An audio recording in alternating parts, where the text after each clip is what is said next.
안녕하세요. 오늘 여러분들하고 같이 이제 시작할 내용은요. 첫 번째 강의는 지금 보시는 바와 같이 화면에서 떠오르는 명시명구, 그러니까 옛 그림들 속에서 옛 그림들의 어떤 화면을 보면은 적어도 옛분들은, 그러니까 우리는 지금 그 시대 사람들이 아니지만 아주 유명한 어떤 시 어느 한 구절 이런 것들을 떠올리고 그것으로서 그림을 감상했다는 그런 말씀입니다. 그래서 우리가 그런 그 시절에 어떤 해화 작품이 담보하고 있었던 그 문학의 어떤 유명한 구절을 알지 못할 때 그 작품을 이해하는 데 한계가 있게 됩니다. 오늘은 두 파트로 나누어서 여러분들께 소개를 드리려고 하는데요. 첫 번째는 그림으로 그려진 명시, 두 번째는 그림으로 그려지면서 그것이 시대가 변화되면서 이미지가 변모되는 그런 양상을 보여줍니다. 그래서 이거는 이제 다음 파트에서 다루도록 하겠습니다. 오늘 이 두 가지를 하게 될 텐데요. 우선 그림으로 그려진 명시, 아주 유명한 경우들을 보도록 해볼게요.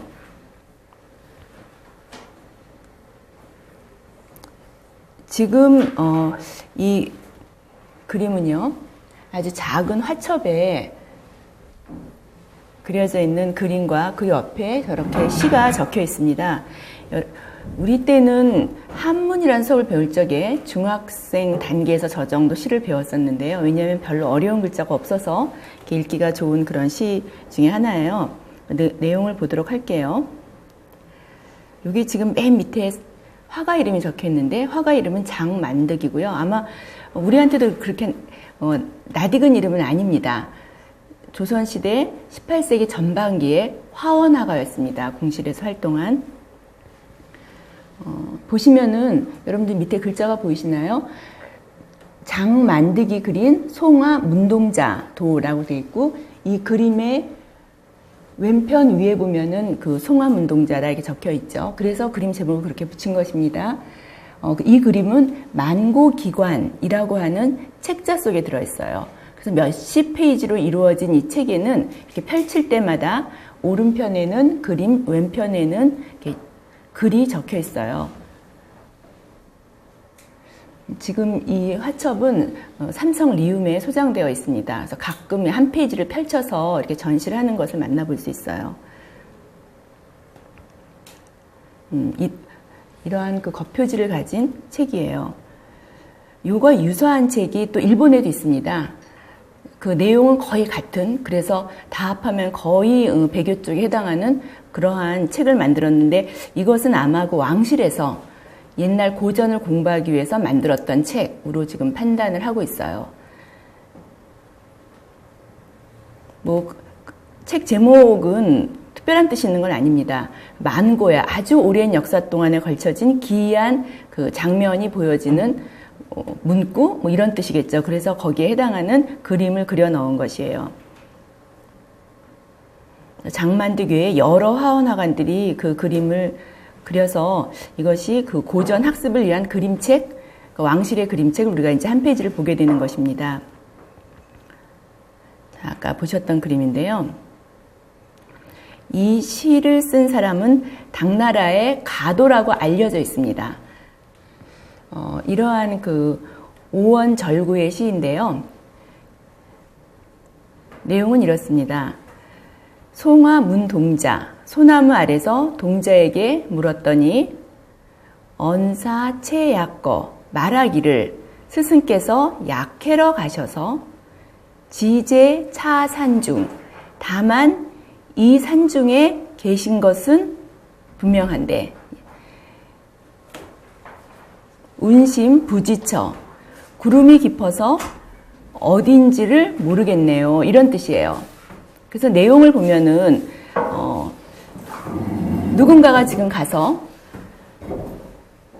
응가하고 계시는 어떤 분을 찾아간 거예요. 은자를.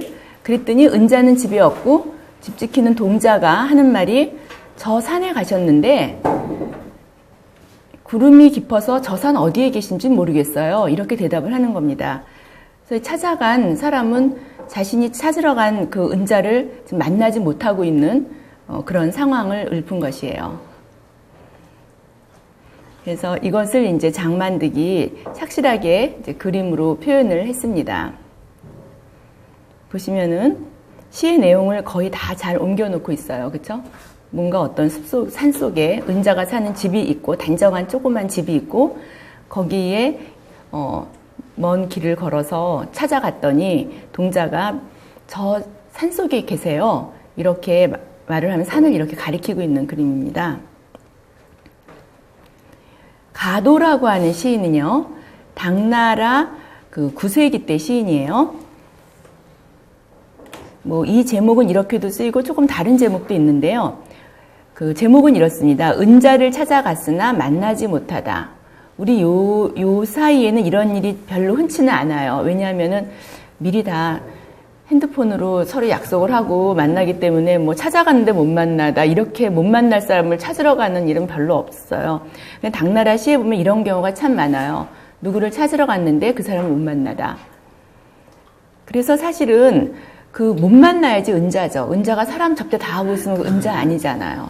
항상 산속에 들어가서 약을 캐러 가시는 거고, 또 우리나라 옛날 뭐 서거정 같은 분들의 시를 보면은 갔다가 벗을 못 만나면은 내 벗은 약초 캐러 가셨나 봐. 이런 식으로 이렇게 얘기를 해요. 그만큼 이제 우리가 그 당시 문인들은 이 시를 너무나 잘 익히고 있었기 때문에 뭐 이 시구절을 이용해서 다양하게 사용을 했습니다. 가도는 당나라 시인이고요. 소식은 송나라 대문인이에요. 우리가 또 만나보게 될 텐데요. 송나라 소식은 가도의 시를 일러서 말랐다고 평을 했어요. 너무 시가 바짝 말랐다. 그래서 사실 말랐다는 표현은 나쁜 의미는 별로 아닌데, 소식은 이 경우에 가도 시가 너무 말라서 말랐다고 말을 했던 겁니다. 사실 가도라고 하는 시인은 원래는 스님이었어요. 스님이 되었다가 이 스님이 시를 쓰는데, 스님이 달빛 비치는 문을 민다. 그래서 퇴자를 썼다가, 또 스님이 달빛 비치는 문을 두드리다. 그래서 고자를 썼다가 이 한자를 하나를 가지고 이렇게 왔다 갔다 혼자 생각을 하느라고 이 스님이 이렇게 민다 두드린다 혼자서 계속 이렇게 스님이 이러고 있는 거를 그 당시에 굉장히 학자인 한유가 보고, 당신은 스님이 되기에는 너무나 문학적인 자질이 높으니 환속해서 글을 쓰라고 했어요. 그래서 한유의 말을 듣고 가도가 환속을 했는데, 일단 과거 시험을 봐야 되잖아요. 관문을 통과해야지 훌륭한 이제 학자며 문인으로 탄탄되도록 갈 수 있는데, 과거 시험에 계속 낙방을 했어요. 그래서 아주 불쌍하게 살았다, 뭐 이렇게 전하고, 아무튼 이 가도가 얼마나 시를 정성 들여서 지었는지, 그리고 그 한 글자를 가지고 계속 다듬는 그런 것을 일러서 지금도 원고를 퇴고한다, 그럼 그걸 다듬는다라는 뜻으로 쓰는데, 이 말은 가도의 행위에서 비롯이 됐고요. 또 가도가 이렇게 달빛 아래서 문을 두드리거나 밀거나 하는 그런 장면을 그린 그림들도 이렇게 그려졌었습니다. 자, 그래서 이 시를 다시 보시면은, 이 시에는 글자들이 그다지 어려운 글자가 없고요. 굉장히 쉬운 글자이고, 시 내용도 아주 단순한데, 그 안에는 은자의 삶이 어떤지, 은자를 찾아간 벗의 마음이 어떤지, 저 동자라는 사람은 또 얼마나 저렇게 순진무구한지, 이런 것들이 잘 포함이 돼 있어서 말랐다고 하는 이 가도의 특성을 어느 정도 볼 수 있는 그런 시라고 할 수 있어요. 사실은 이 시가 가도의 진작인가 하는 거는 좀 정밀하게 들어가면 문제가 된다고 합니다. 왜냐면 가도 문집에 정확하게 실려있는 시가 아닌데, 가도의 시라고 이렇게 전해지고 있어요. 아주 유명한 시고요.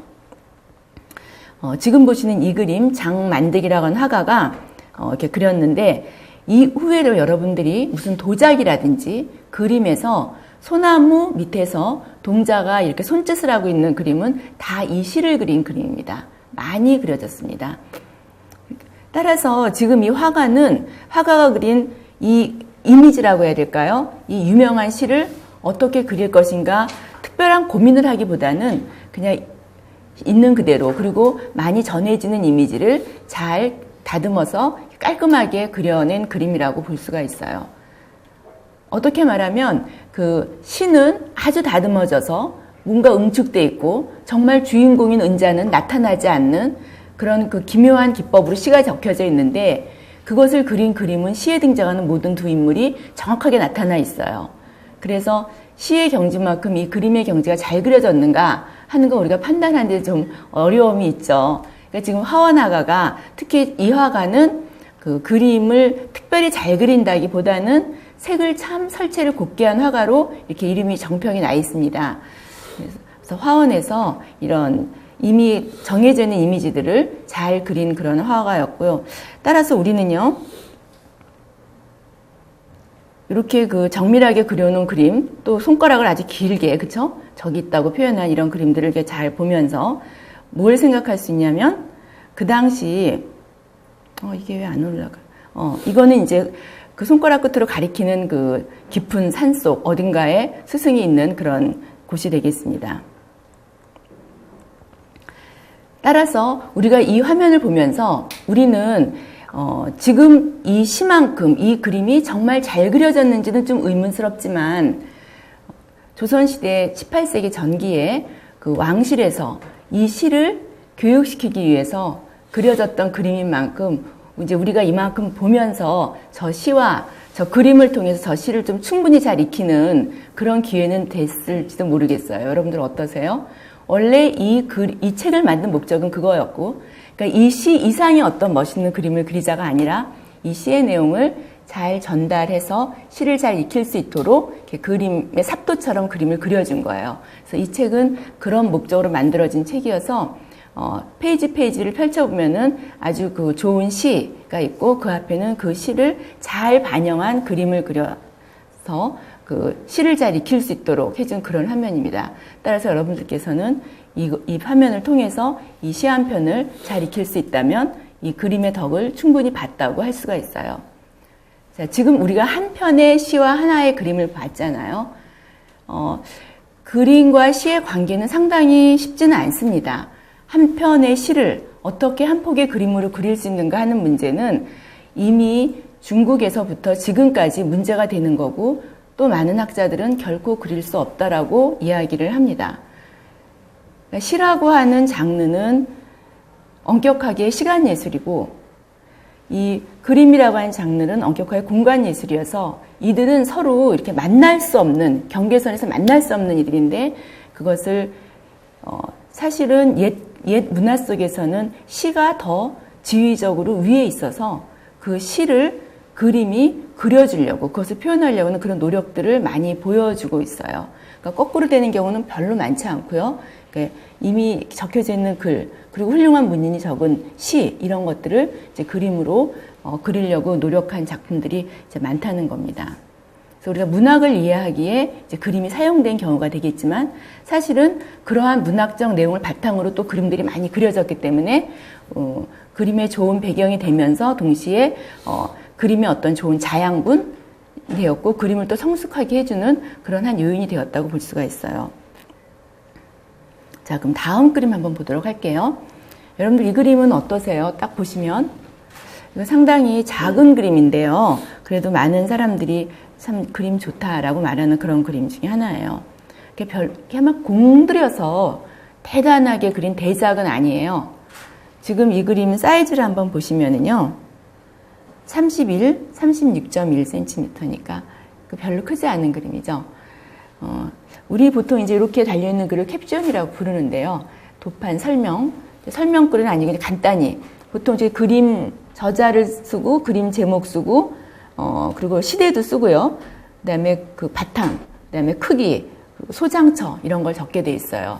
저게 공식적인 순서입니다. 또한 그 그림 사이즈는 반드시 세로를 먼저 쓰고 가로를 쓰는데요. 지금 간송미술관에서 그 오픈해서 여러분들 아마 가 보시는 분들도 계실지 모르겠는데 우리나라에서 유일하게 간송미술관은 가로, 세로 사이즈를 쓰고 있어요. 그래서 책 볼 때 이렇게 혼동이 오는 경우가 있는데 기본은 세로 가로가 그 국제적인 그 표준 방법입니다. 자, 이 그림은 제목이 공산 무인도인데요. 우리 아까도 그 글에 있는 제목을 그대로 이제 제목으로 썼었죠. 그런 경우가 많이 있습니다. 그림 제목을 뭐 화가들이 붙이지 않았으니까 옛날에 그런 경우가 많기 때문에. 자, 그래서 글에 적혀져 있는 것만을 보면은 공산, 무인, 수류, 화계. 저게 지금 초서예요. 그쵸? 어때요? 마음에 들어요? 저는 초서 글씨체가 멋있어요. 좋아하시는 분은 상당히 좋아하고 또 초서 공부 따로 하시는 분들도 많은데 문제는 초서로 찍찍 갈겨 써놓으면 읽을 수 없다는 거예요. 원래 언어라고 하는 거는 소통과 전달이 첫 번째 기능인데 저렇게 써놓고 암호처럼 하면은 그런 얘기 있어요. 우리도 초서를 배우는 게 저는 이제 그 전공이 고전문학이어서 일단 이제 한문 물리가 좀 튼 다음에는 초서라는 굉장히 그 어려운 관문을 넘어야 되는데 그 관문을 넘는 사람이 참 많지 않습니다. 어렵습니다. 그럴 때 선생님들이 농담처럼 얘기를 하죠. 조선시대 학자가 초서를 잘 썼는데 굶어 죽게 생겼어요. 먹을 게 없어서. 그래서 친구한테 오늘 우리는 떼거리가 없으니 쌀 좀 보내달라고 멋지게 초서를 써서 보냈는데 그 받은 친구가 읽지를 못해서 쌀을 못 줘서 그 편지를 낸 선비는 굶었다. 굶어 죽었다. 뭐 이런 얘기를 하는데요. 그렇습니다. 지금 이제 한번 초서 구경해 보시고요. 저 흐를 유자 같은 것 읽어내기 쉽지 않게 이렇게 썼는데요.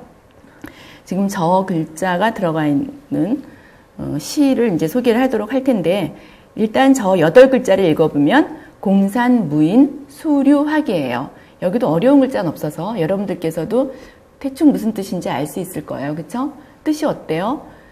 심오해요? 아니면 별뜻 아니에요? 저 뭔 소리예요? 그쵸? 공산무인 수류하게 빈산에 사람 없고 물 흐르고 꽃이 피네. 자, 공산에 사람이 없다.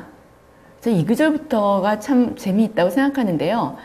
전에 제가 한시를 배울 적에 그 한시를 가르쳐 주시는 선생님이 항상 그러셨어요. 이제 당시를 읽는데 공자가 들어가면 사람이 없다는 거야. 그렇게 말을 하셨거든요. 바로 이 시에 적용이 돼요. 산이 어떻게 빕니까? 산에는 모든 게 가득 차 있고 사람이 없다고 빈 산은 아니잖아요. 근데 사람이 없다고 지금 빈산이라고 그러죠. 공산무인. 근데 거기 뭐가 있어요? 꽃이 피고 물이 흐른다. 이런 표현이에요. 이 19절이 등장하는 그 시를 쓰신 분은 송나라의 소식입니다. 그래서 소식이라고 하는 분은 우리가 소동파로 많이 알려져 있는데 당나라, 송나라를 다 걸쳐서 8대가를 뽑는다면 소식의 가족들이 거기 들어가요.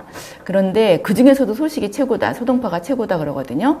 그래서 우리나라에서 고려 시대로부터 조선 시대까지 소식을 아주 좋아했고 또 소설 같은 데서 그 사람이 글을 잘 쓰면은 이 사람의 문장은 소동파다. 그럼 더 이상 할 말이 없는 거예요. 글을 아주 잘 쓰는 사람이에요. 그 시대에 노벨상 같은 게 있었다면 당연히 받았을 만한 그런 분인데 지금 우리가 앞에 본 그 8글자가 나와 있는 시는요. 소식의 시 중에 18대 아라한송이라는 시 중에 나와 있어요. 이 시는 그 제목 그대로 18명의 나한님을 그린 당나라 그림에 붙여진 시예요. 그러니까 문집에 보면 소식이 이 그림을 얻어서 너무 기뻐서 그 그림에는 18분의 아주 고승들이 그려져 있는데 그 18분의 고승에 대해서 한 수씩 시를 써서 그 그림에 찬을 붙인 거예요. 그 중에 9번째 아라한님께 이제 그 붙인 시예요. 여러분들이 지금 받으신 핸드아웃 첫 번째 페이지에 그 원문을 제가 적어 놓았습니다. 9번째 아라한님께서 식사를 마치신 후 그 스님의 밥주바를 엎어 놓으시고 염주를 헤아리며 앉아서 연부를 하시네. 지금 그림이니까 소식이 그림을 보고 이렇게 쓴 거예요.